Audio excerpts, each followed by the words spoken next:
these two are going to face off, and they are mic'd up, these two. Templar. So let's just see if they say anything to each other. Let's just pause and have a good look.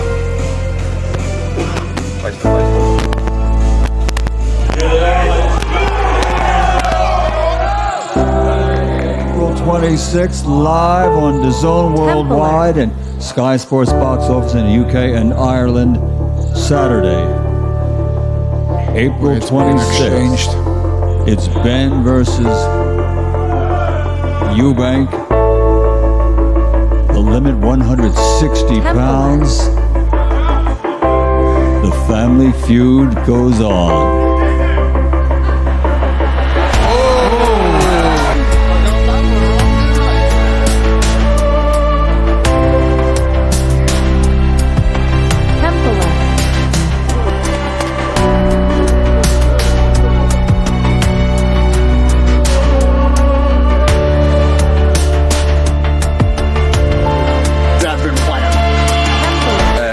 I don't know. Genuinely, hand on heart. Asked him what he was, because of the scumbag press conference that went viral and was famous. I wanted to make sure that I knew what I was going to say. I wasn't asking what he's going to do. You can expect from the press conference in London and the entire build-up, you have to keep these guys apart from now on? I think so. Look, I think people forget what Chris Eubank Jr. went through in that first fight, and people just seem to brush over it. He cut weight to an unnatural limit, to a disgusting really limit, and then didn't even fight, didn't even get paid a penny. It impacted his career massively. Ended up with the Liam Smith camp as well, back to back, and we saw what happened in his performance there. And so he's been carrying that with him for a couple of years. I'm not condoning what he did. I'm just saying this is personal. It's not born rivals. It's not about the dads. Ladies and gentlemen, prepare to welcome, making his way to the ring, the WBO Super Middleweight Champion of the world, known as simply the best, Chris Eubank. Well, Chris Eubank emerges looking very, very relaxed, flanked by promoter. And that's what he's... Ladies and gentlemen, making his way into the ring, the WBC Super Middleweight Champion of the world, the Dark Destroyer, Nigel Benn.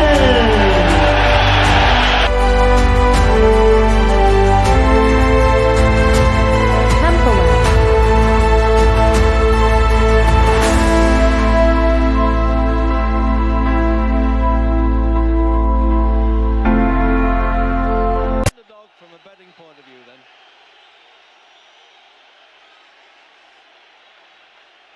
Fighting out of the red corner, WBO Super Middleweight Champion of the world, known as simply the best, introducing the undefeated Chris Eubank. Fighting out of the blue corner, WBC Super Middleweight Champion of the world, tonight making his fourth defense of his title, please welcome the hard-hitting champion, known as the Dark Destroyer, introducing Nigel Benn.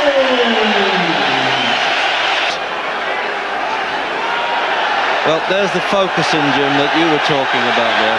Now, if the fight is half as good as the last time, 3 years ago in Birmingham. You know, you're talking about Conor Benn, who's a hot-headed kid, and you're talking about the old school, right? You're talking about Nigel Benn. And I know he's 61, and I know he's found God, but he's still Nigel Benn. And you hit his son round the face with an object.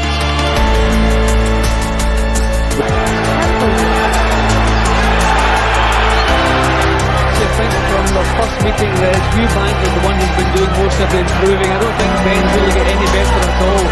But Eubank now has the confidence of being a champion and starting far more positively than I would expect. He thought that I knew about it. Well, no, because... But also he thought that it was something else. You didn't think it was an egg. No, I think... What? It's not annoys me the most, because it is what it is. But you know that they've all sat there and talked about what to do. Yeah, of course. Like this ain't Eubank kept it to himself and gone, right, what? And he's gone into the kitchen. He's picked up an egg from the side, thought to himself. They've all had a chat, including Shalom down there, because I told him. I said, if you're in on this, you're a dog. He's like, what I'm angry about is because I don't believe everything that Eubank does is premeditated. I agree with He that. didn't go into the kitchen this morning get an egg out of the fridge, not tell anyone what he was going to do, and just turn up at the press. Just on that, I've just said. The conditions tremendous condition of the old soldier. This fellas, he really was an incredible guy.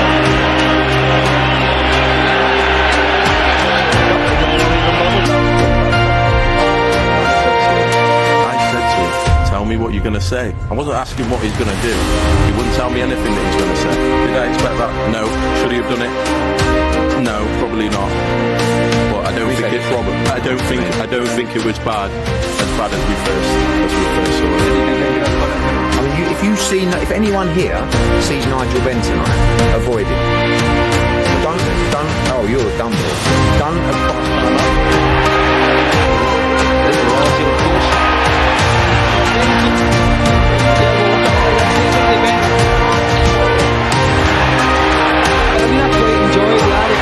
Approach Nigel Benn tonight, because this is what we've got to think about on Friday, Thursday now. We've got to put provisions in place, because this is attack on sight stuff. Conor's not going to sleep on this and then go, oh, it's okay now, yeah, don't worry about it, because as soon as he sees you, he's going to attack you.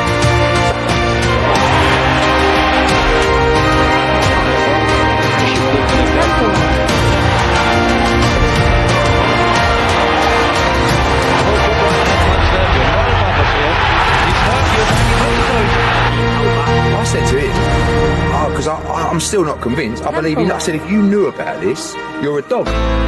That's what I said. And he said, I didn't know anything about it. I have to take his word for that. But I don't believe the team didn't know about what they were going to do. And I just think hitting someone around the face in the eye with an object is not the thing to do. I can see a push, but to carry something up and hit someone around the face with it, for me, is a bitch move. I told you, like, this was already a big deal. I mean, the only thing that I'm disappointed about now, and I love Tottenham Stadium, but we really needed a much bigger stadium. Because these pre-sale tickets have moved like I've never seen before, and we know on Friday it's an instant sellout anyway. But we could have done, what was it, 70,000? We could have done with 100,000 easy on this fight. Eddie, Eubank had the nerve to call him on there. I don't think it was a under control and get the punches going. See, he's marching forward, but he's picking his movements are sharp. But then having a move of the shot is the right hand here. And this is really a right stop. Radio Raheem, we were all in the press row actually wondering how long it was going to take for Ben to either get hit with something or lean into something after the push in Saudi. Were you not expecting something from Eubank? To hit him around the face with an egg in the eye. No. Something, yeah. I mean, that's exactly where it was. Can you describe the rivalry between both? Because this is very you said you were on good terms at one point in the press conference, but we are. We are on good terms. I don't believe he didn't know about it. No, you know I didn't know. No, I don't, because I think you're a little bit snaky. No, you know what I didn't know. No. Be quiet. Because no. Can't say things. No, stop. Because then I'll take you through. Listen, I've been very nice to you lately, and I've been very nice to you lately. I've given you a big education the last couple of weeks. I've told you were very lucky to be talking to me.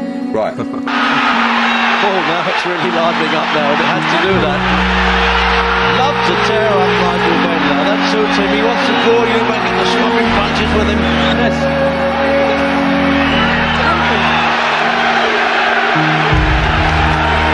But we do get on well. We actually have a bit of banter. He actually, if you don't mind me saying, he was asking me potentially to go and box the ball. Yeah, it was the other night. Oh, was it a joke? Oh, I was actually getting excited by that. No.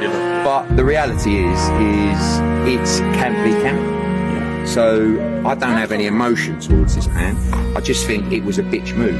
If he knew about it, I would have expected him. If Conor Benn came up to me and said, I'm going to hit Chris Eubank with this. Eddie, we spent 2 weeks trying to get out of Chris Eubank Jr. what he's going to say.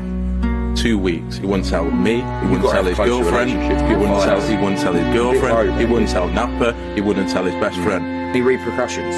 People are talking about a hefty fine from the board, and also a hefty fine potentially from the promoter for not having a better handle on the situation. Just saying, that's what I said. I don't know. So the rehydration course, a lot were brought up in the press conference about it. Obviously, Eddie tried to sort of, it was moved along quite quickly when we were talking about the weights. Do you think that was something that was trying to skirt around? The only way we got Chris over the line with that was by getting him more money, and he didn't want to do it, but in the end, money is what Chris Eubank Jr. wants, made a business decision, and he can make the weight, and he took the money. Is there any... What's your feelings on His Excellency saying the winner gets a fight against Conor? Yeah, that's how confident he is that Eubank's going to win, because there's no chance he thinks Conor Benn is fighting Canelo. That's the answer. There you go. Eddie from Wish. I think that basically Conor's future is back down at 147, if I'm honest. If he deals with a middleweight in style, who knows? But it's a big jump to 68, and it's a big jump size-wise to Canelo Alvarez. Was this a promotional stunt by both parties, or did Eubank Jr. really meant business? Drop your thoughts in the comments. Like and subscribe for more boxing news and drama.